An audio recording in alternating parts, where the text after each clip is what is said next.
1, 2, 3.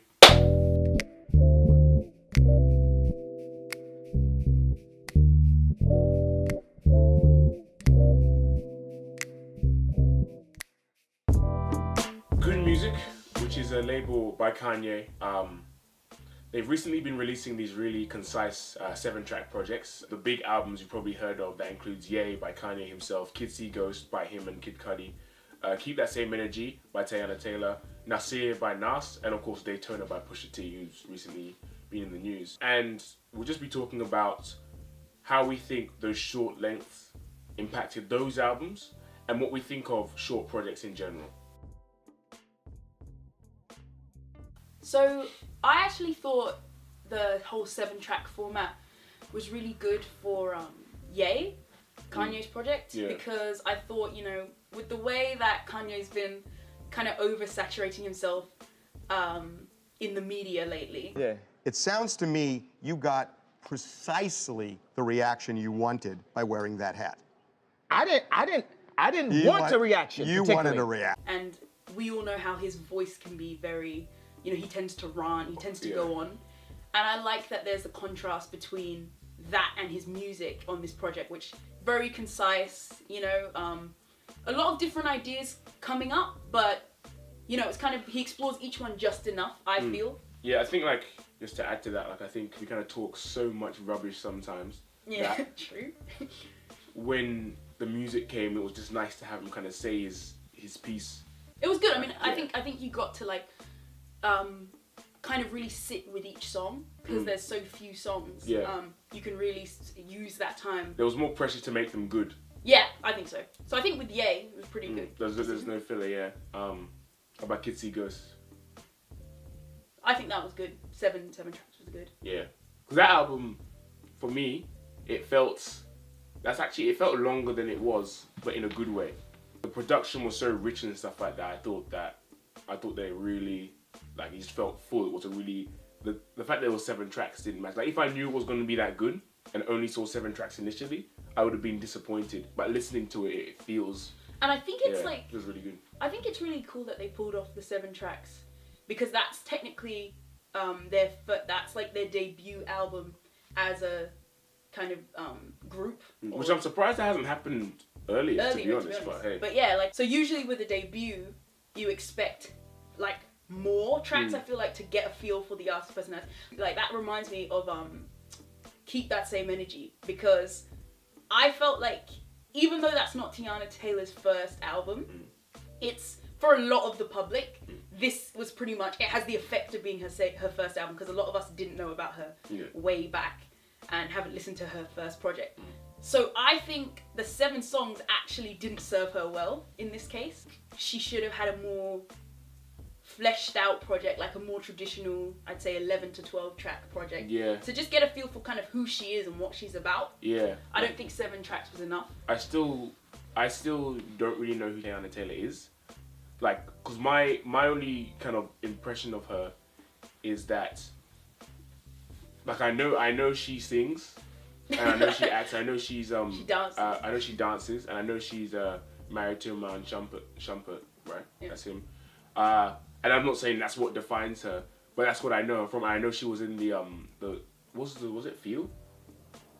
Was it a show? The song that I feel it, with the oh video. yeah. Well, she was in the Fade, yeah. Yeah, the Fade. Sorry, Fade the Fade video. Yeah. I know her from that, and I know that when it dropped, everybody was like, "Oh, she killed it!" Her body is gold. But I don't know her personality, and I wouldn't say I was disappointed because I didn't know her, so I didn't really have expectations. But I was more underwhelmed just because of the streak going on. But part of that streak was Daytona. Daytona was top notch. Daytona was my favorite out of the things. I think Kids See Ghost was the best, but I think Daytona was my absolute favorite. That one was just it wasn't bang. It was just kind of old school traditional hip hop. I know that makes me sound like a purist or whatever. I assure you I'm not.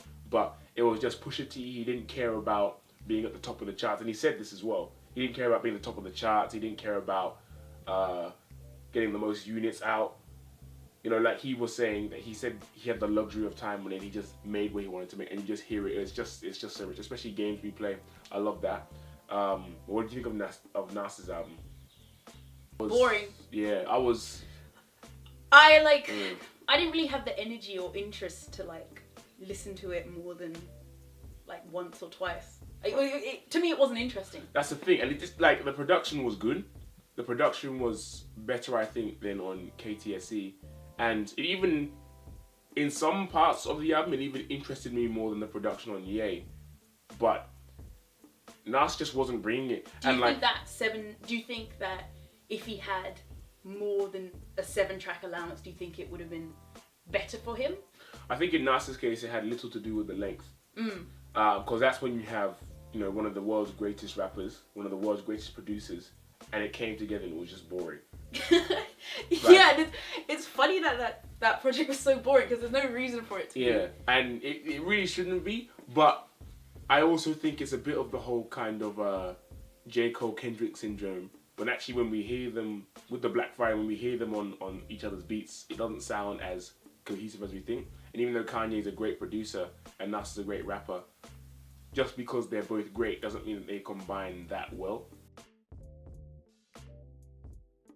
So based on what good music is doing, do you think that short albums are going to be a trend?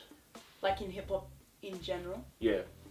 I don't know. I don't know if I'd say that it's going to be a trend, because even though we've got like a high volume of short albums lately, because every artist on Good Music has been releasing 7 tracks, I feel like the landscape in general is actually going more towards longer, like average length or longer albums even, because we've been getting these albums that are just full of filler tracks.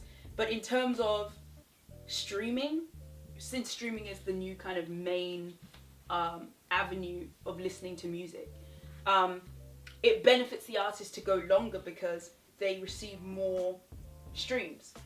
So there's a bunch of, with like Scorpion and not a super popular example, but like Heartbreak on a Full Moon, which is like 40 tracks, filler, and it's too long. But also, I mean, Ray Shremmer, they had an album. Yeah, Ray Shremmer, like something like yeah. So the albums are, and Culture too. Yeah. So I think albums are actually maybe getting longer as opposed to shorter.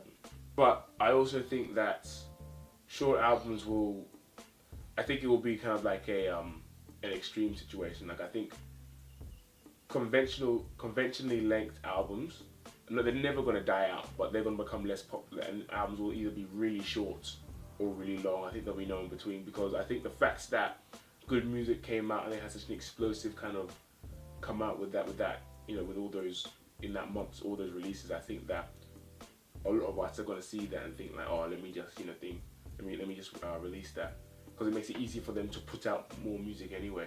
Kanye essentially put out 2 projects in 1 year with the 7-track model versus his 1 year, one every few year. Right. Yeah. Like how many years apart were Yeezus and Life of Pablo? You know what I mean? But again, yeah, with the 7-track, it's like 2 within the same month, pretty much. So I think we're going to see more of it. To be honest, I think it's not a trend yet, but I think it's the start of a trend. Right. So I think, in all of this, I personally prefer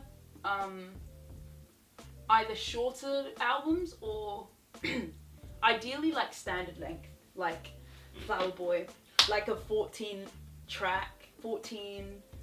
maybe 12 to 14 track. I think generally, but I think, I could get with the shorter trend. Long, I don't really have the attention span for a super long album. Yeah, look, I think I used to love long albums. No, disappointed too much. Long albums, like they used to excite me so much. Yeah, but what disappointed you? Which project? Well, Views was one, especially. But it's just like I just don't have the time, and if you're gonna fill the album with filler, then I don't have time for the album. I don't have time for the music. I don't have time for you as an artist at that point, because if that's what you're gonna be doing. So I prefer. But again, but I don't want to say I prefer. I like some of the short albums that have come out, but that's because they were done well. Yeah. you know. And it could just be a reaction, honestly. I prefer short as a reaction to the long albums coming out lately being so mediocre. Like, just shameless, like, trying to capitalize on streaming. That's all it's been, like filler tracks. Really. But I think I do like short just because, I think this generation's attention span is a lot shorter, and if you can get your point across quickly, that's always a good thing. Most of my favorite albums are standard length. I think it's kind of proves that why standard length is the go-to, because there's enough. If you're a good artist, you'll be able to like make every song count. But even if you've really got some good songs, it's like there's enough space for a good song without leaving too much leeway for trash. Versus having, you know, a Scorpion, which out of 25 songs, I only like 3 of them. Is it 25? 25 songs, yeah. Or is it 22 maybe? No, that was more like, 25 songs. Honestly. When I saw the track list, my heart dropped, but that's a video for another day. In short, I think when it comes to me, I know that I prefer the standard length. I think short albums are gonna be coming in a lot more, and long albums, I just wish they move on. I think I wish they passed. That's me. Yeah, I think good music is definitely onto something, and Kanye is a massive trendsetter. So I do think just the fact of good music doing it could be the beginning of a trend. I hope so, if it means less of these super long albums. But yeah, generally I'd go short albums all day. Like I'm here for the short album kind of wave. Yeah, so those were our thoughts on it. So did you enjoy the good music releases? Let us know in the comments. Were the projects too short for you? Were they just the right length? And which were your favourites out of all of them? Which type of album do you prefer, short or long? Be sure to tell us in the comments below. And also just tell us what you'd like to see next in future videos as well. Before we go, I just want to give a quick shout out to Daniel ELIA. He's a Melbourne rapper, and he just launched his record company, ALIA Records. We'll have a link to that in the description below. Keep checking, man. Melbourne's, we're doing big things, so yeah. See ya.